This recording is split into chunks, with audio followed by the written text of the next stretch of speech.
La propia dinámica económica indica que el salario debería ser mucho más alto. México es la 15ª economía del mundo.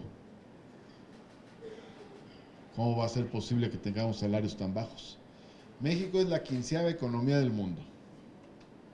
Es, junto con Brasil, la economía más fuerte de América Latina. Es la única economía de América Latina que está engarzada en un tratado de libre comercio con el país económicamente más poderoso del mundo, que es Estados Unidos. Nada justifica que el salario sea tan bajo. Más bien al revés, por decreto se disminuyó el salario mínimo.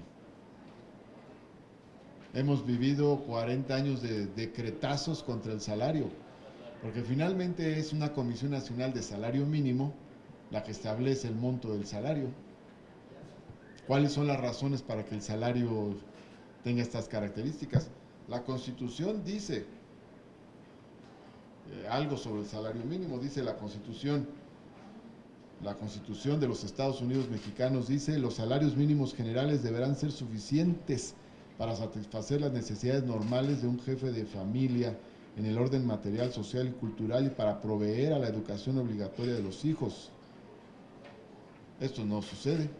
Entonces, hay un ordenamiento constitucional que ha sido violado por decreto sistemáticamente. Y económicamente es factible que crezca el salario, por las razones que apunté, pero hay otra razón más, que es el margen que tiene el salario mínimo respecto de la propia economía nacional.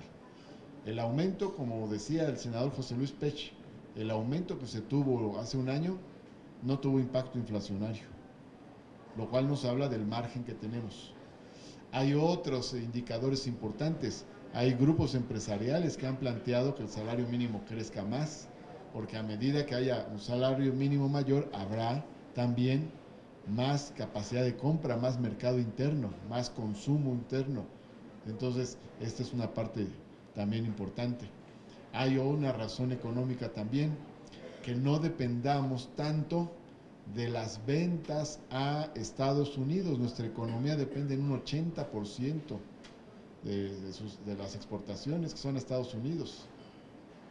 En cambio, si tuviéramos un mercado interno más fuerte, no nos preocuparía tanto las vicisitudes que esté sufriendo el tratado comercial con Estados Unidos. Pero como no hay mercado interno, entonces hay una parte muy importante de nuestra producción que se compra en el exterior. Entonces sí hay razones económicas para que el salario mínimo crezca en armonía, sin efecto inflacionario, sin afectar a la economía, al contrario, beneficiando a la economía. Otro tema. Adelante, adelante. Adelante, Mayolo.